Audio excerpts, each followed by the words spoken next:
Good evening, morning, afternoon to everybody who follows this channel. This transmission is going to be in English. It's a reflection on Genesis 31. Esta transmisión en inglés será sobre Génesis capítulo 31. Posteriormente les pondré aquí abajo los enlaces para quienes quieran ver en español. Esta charla ya la he dado en 2 ocasiones en español. Ya después pondré aquí abajo los enlaces. All right, let's begin. Up until now, with the English-speaking community, we have seen up to Genesis chapter 30. We're about to look at chapter 31. However, few things we need to keep in mind up to this point. Number one, Genesis is one of the first 5 books of the Bible, also known as the Torah. The Torah is not the full Old Testament. It's just the first 5 books. Genesis, Exodus, Leviticus, Number, and Deuteronomy are the Torah, which is known in Catholic circles as the Pentateuch, and in Protestant circles as the books of Moses. Genesis, written originally in Hebrew, its original title is Bereshit, which means in a beginning, as opposed to in the beginning. And so far up to right now, we have seen Jacob took advantage of his brother Esau and fled because Esau swore he was going to kill his brother for having stolen his birthright, not once, but twice. And we saw then that Jacob fled to his uncle's house, Laban, in the region of Padan Aram, in the far extremities of the north. Now, right there, he meets his cousin Rachel, falls in love with her, marries her, but his conniving uncle tricked him into marrying Leah first. The question for many people is why keeping marriage inside the family? Well, sadly, the other option was joining a pagan religion. Canaanite religion included child sacrifice. So the whole point is avoiding a woman who would end up sacrificing your own son into the fire. But in ancient Jewish custom, the man was able to marry as many women as he could afford. So, having said this, we see that he also had his first 11 children while they were still in Padan Aram. Now, having said this, let's dive to the reading.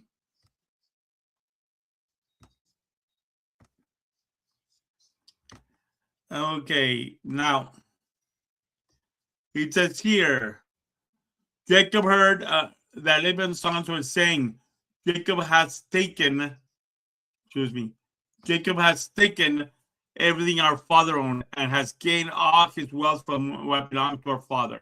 Now, what's going on here? There's a saying in Spanish that tells you that he who a guest after 3 days stinks. Well, Jacob has been staying at Laban's house already for 14 years. 7 years for Leah, 7 years for Rachel, and yet some time including for the sheep. So we can safely assume that Jacob has been living here at the very least 14 years. Some people put it as much as 20 years. So, as was to be expected, so many people wondered, so many people lost confidence in him, and he started being looked at in a bad. They started criticizing him because he became richer. Turns out that no matter how Laban tried to take advantage of Jacob, Jacob always came on top. Verse 3, then the Lord said to Jacob, go back to the land of your fathers, your relatives, and I will be with you. God tells Jacob to leave. He does not want us to be stuck in a place that is not necessarily good for us. So Jacob sent word to Rachel and Leah to come out to the fields where his flocks were. He said to them, I see that your father's attitude towards me is not what it was before. But the God of my father has been with me. You know that I've worked for your father with all my strength. Yet your father has cheated me by changing my wages 10 times. However, God has not allowed him to harm me. If he said the speckled ones will be your wages, all the flocks gave birth to the speckled ones. If he said all the streaked ones will be your wages, all the flocks were streaked young. So God has taken away your father's livestock and has given them to me. So Jacob is telling his wives what the current situation is.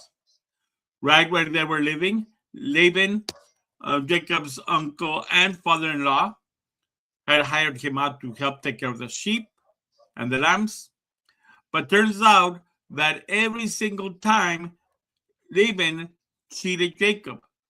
All the way back. Remember the first time the first agreement they made, it was that for 7 years of work he was going to marry Rachel, and Laban gives him Leah instead, cheating him.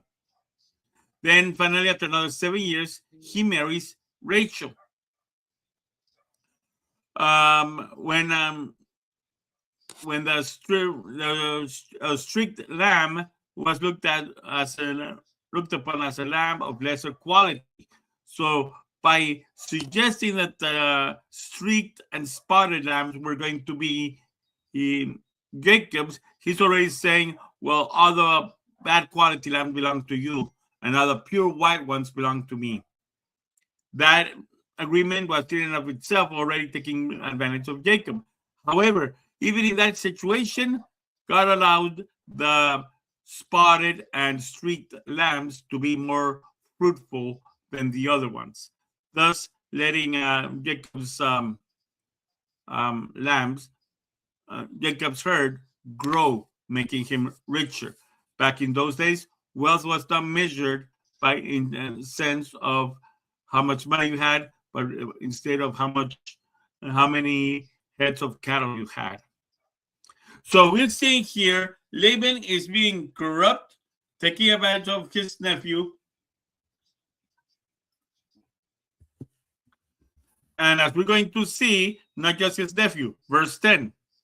In breeding season, I once had a dream in which I looked upon and saw that the male goats mating with a flock were streaked, speckled, and spotted. The angel of God said to me in the dream, Jacob. I answered, here I am.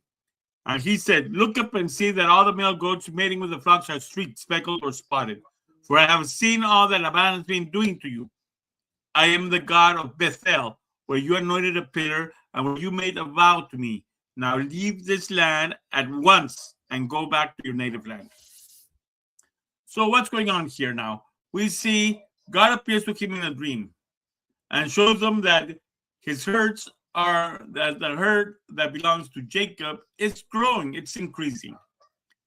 God then continues to remind Jacob of the promise that he made in Bethel. You guys will remember that when he saw the ladder in his dream, he anointed a stone, saying that if God blesses his pathway and makes him prosper, so to speak, he will recognize him as God. Keep in mind, I'm not talking about the gospel of prosperity. That's not what it's talking about here. It's talking about God making justice for Jacob. It's not that Jacob, oh, his chosen one, so he prospered, blah, blah, blah, blah. No. The gospel of prosperity is a false gospel, and just like in what Galatians says, cursed be he who teaches another gospel. So those who teach a gospel of prosperity are condemned by the Bible,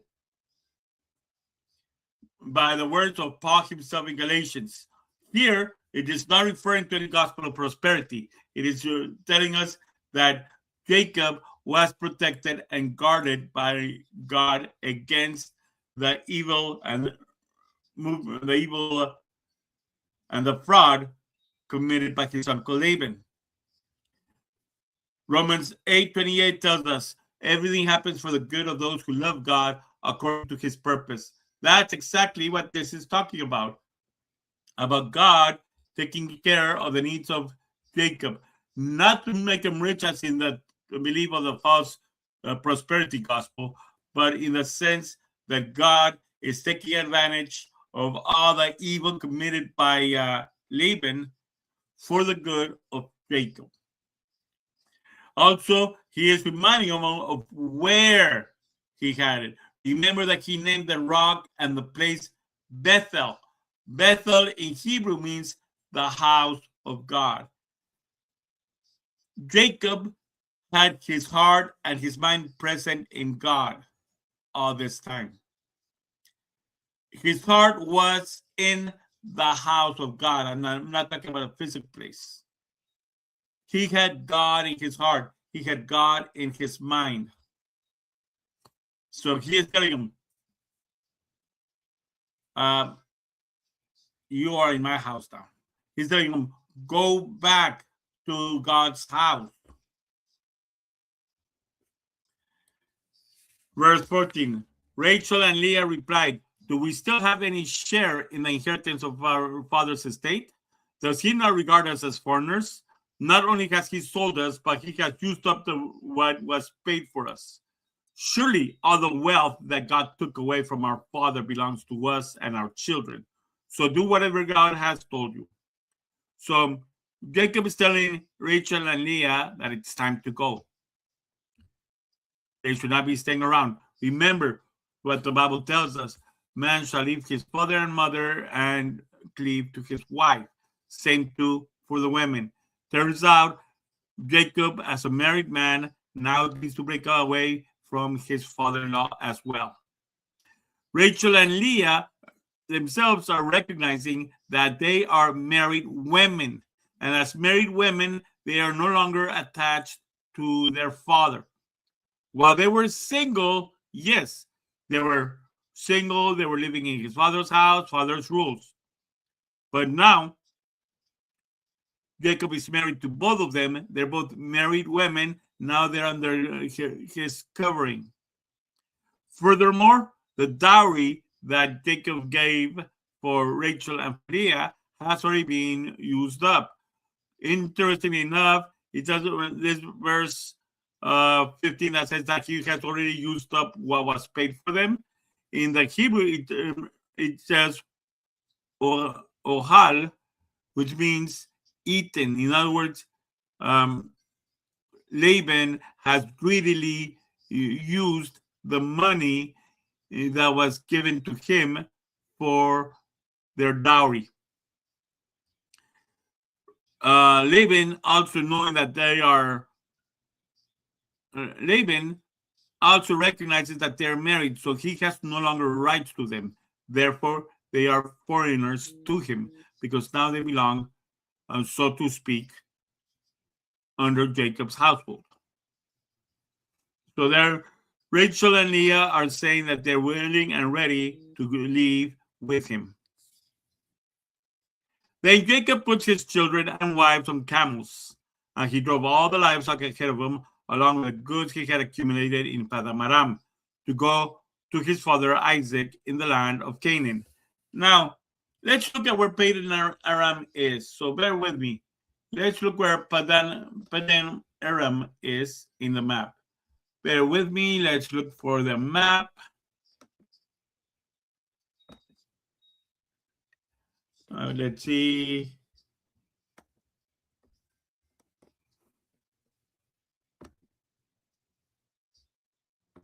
Let me take the sharing from here temporarily as we go to the map showing us Paddan Aram.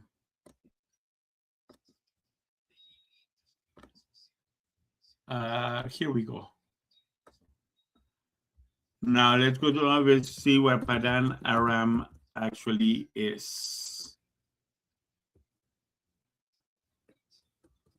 Another name for Paddan Aram was Aram Naharaim.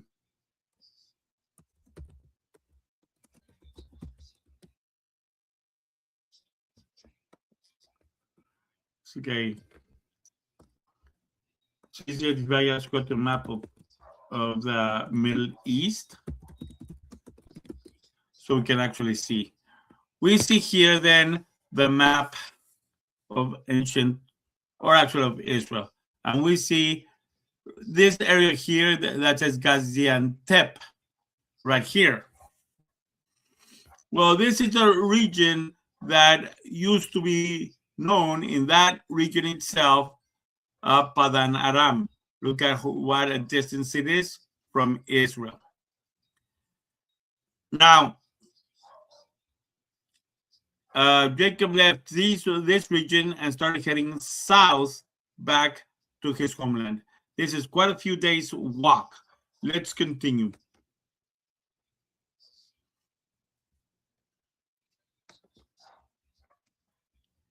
Let's get back to the reading we were doing.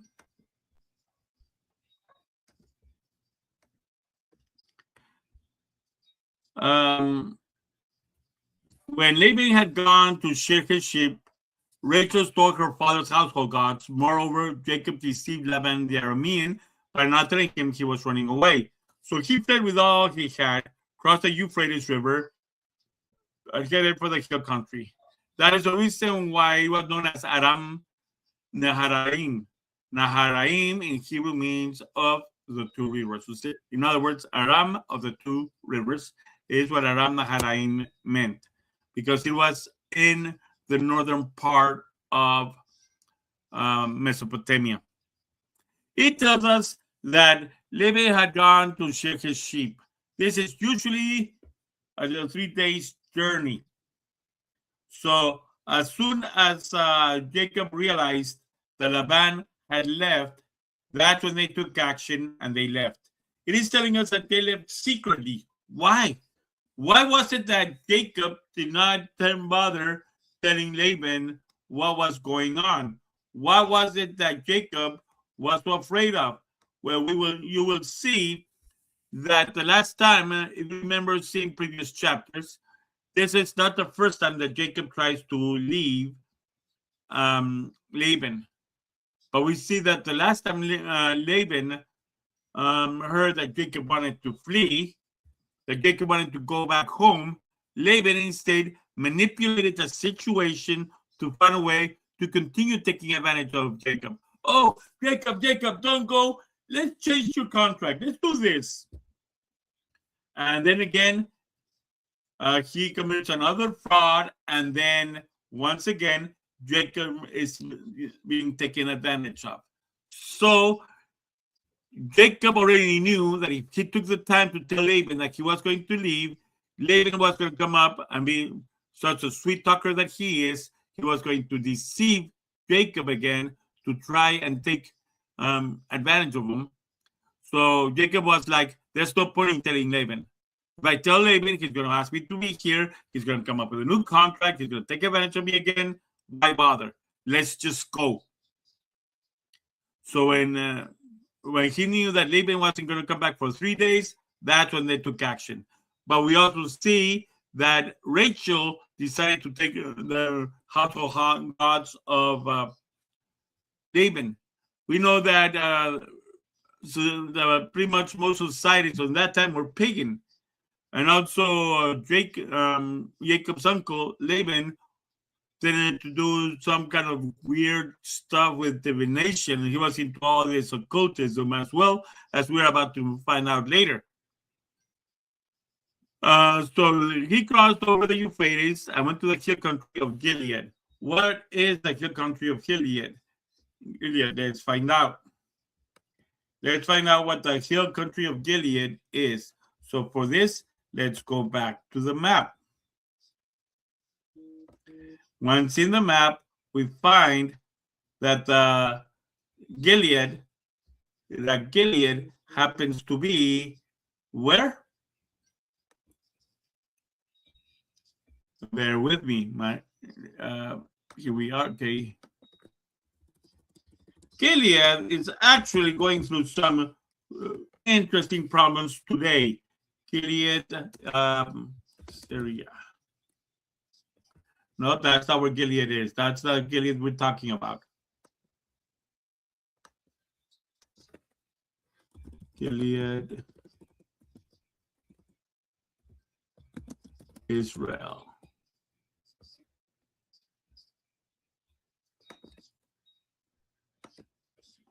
There we go. There's where Gilead is. And let's get it back some. We see it's this region known as Galilee. But we are also taken to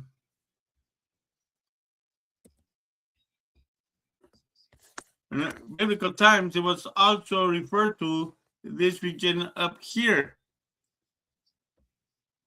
If you look at biblical maps, you will identify this area right here, what is now known as Mount Hermon, as Gilead, the hill country of Gilead.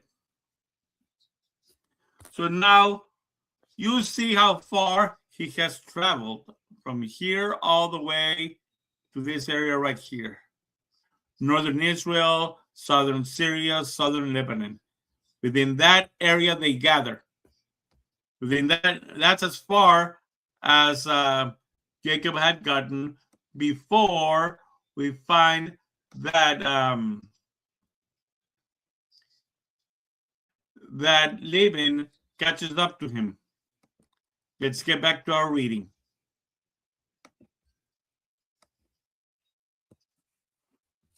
On the third day, Laban was told that Jacob had fled.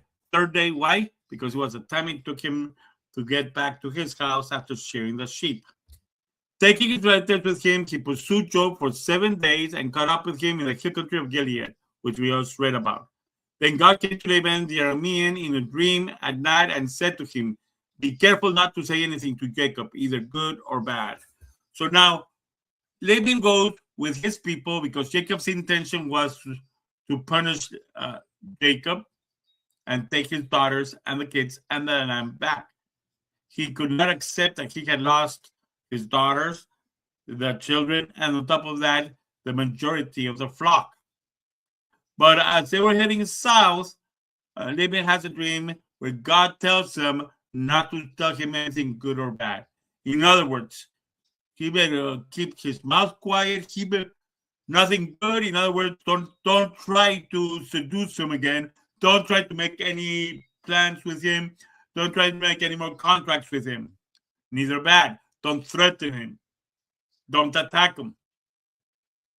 10 days because, well, the 3 days, well, the whole distance. Jacob already had a head start because of those 3 days, plus the additional 10 days. So he had already 2 weeks head start. It took Laban 2 weeks to finally catch up to Jacob. The 3 days plus the 10 days, that's 13 days, almost 14, that's 2 weeks. And we have to admit that the main reason why he was able to catch up to him, even though it took him 2 weeks, was because Jacob had 4 women, a bunch of children, that his 11 children, 12 if we count his daughter Dinah, and all the herds and the young lambs and all that. So Jacob had to walk at his own pace.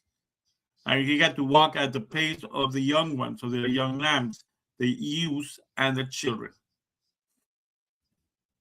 Jacob had him pitch his tent in the hill country Gilead when Laban overtook him, and Laban and his relatives camped there too. What is the current name of the country over there? Oh yeah, it's the Lebanon, country of Lebanon. Lebanon was named after Laban precisely because of this meeting that they're having. Because remember, they met in that area. Then Laban said to Jacob, "What have you done? You've deceived me and you've carried off my daughters like captives of war." Captives of war because you did not tell them that they were going. But of course, Laban, you tried to take advantage of Jacob. You expect him to tell you that he's going? He does not want you to give him a contract. He wants to go home. Why did you run off secretly and deceive me? Why didn't you tell me so I could send you away with joy and singing in the music of timbrels and harps? We know now that Laban is lying. He would not have If Jacob would have told him, he would not have said goodbye in such festivities as he said. And Jacob knows it. That's when Jacob is hearing Laban say all this. He's like, yeah, right. You didn't even let me kiss my grandchildren and my daughters goodbye. You have done a foolish thing. I have the power to harm you. Now he's threatening him.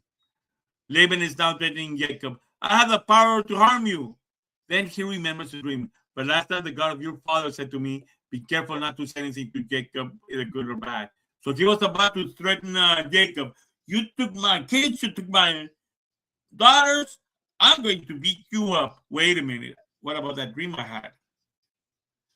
Now you have gone off because you long to return your father's household. But why did you steal my gods? Now knowing that he had no right to meddle with Jacob's wives because they're married to him. So even though he's a father, he has no access to them. Now he's interested in the gods that Rachel stole.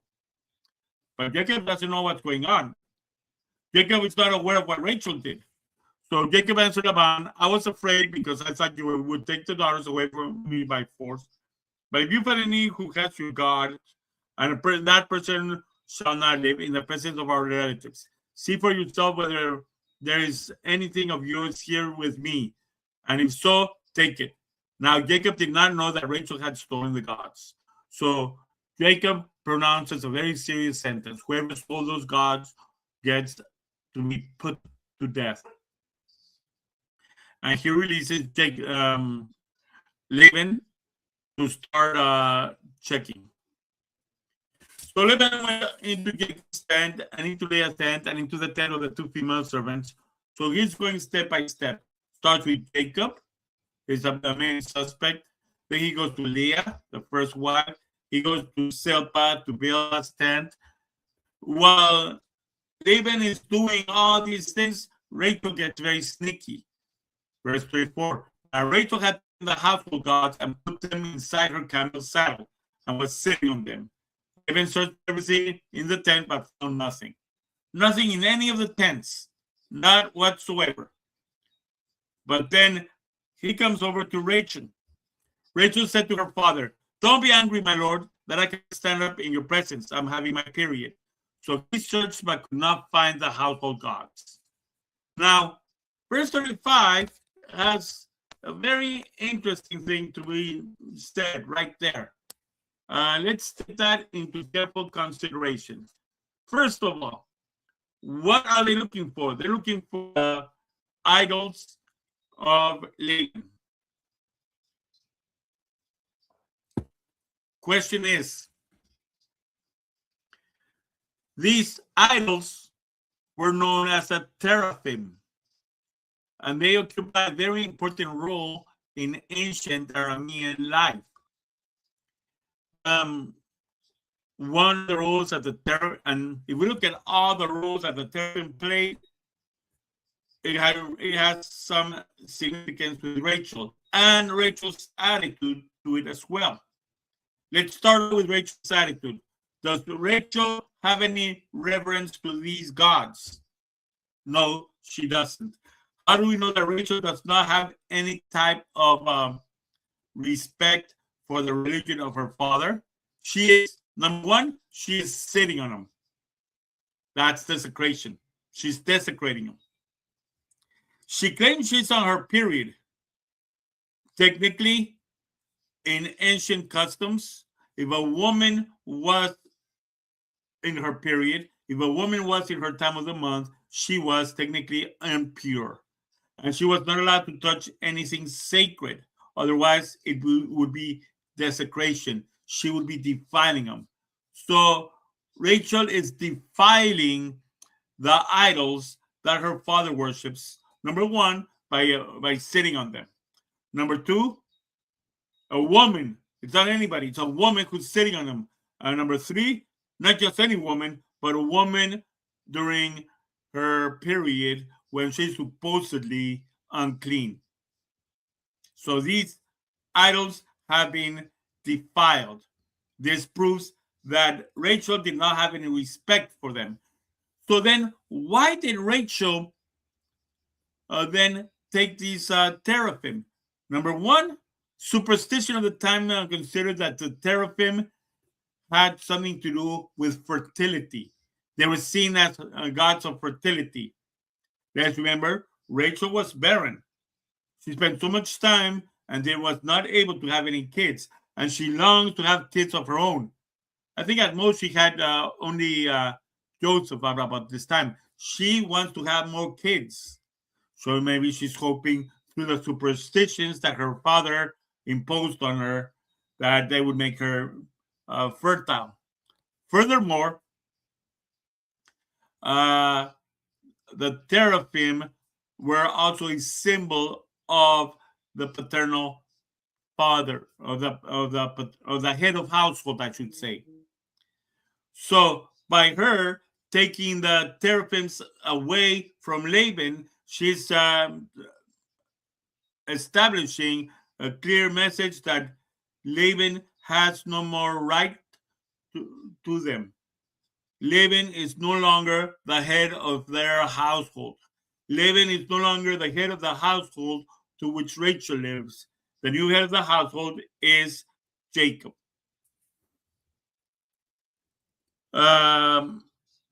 Also, it was used as a seal of judgment, as a seal, kind of like today when we sign a contract, we sign off on it. But in the past, it was a ring, a signet, and before that, the idols were used as a stamp for it. So this is furthermore indicating that Laban, who up until now had all the power over Jacob and that entire household, now he holds no sway. Jacob was angry and took Laban to ask, "What is my crime?" So Jacob is angry because after all of this, Jacob has nothing. How have I wronged you that you hunt me down? Now that you have searched through all my goods, what have you found that belongs to your household? Put it here in front of your relatives and mine, and let them judge between the two of us.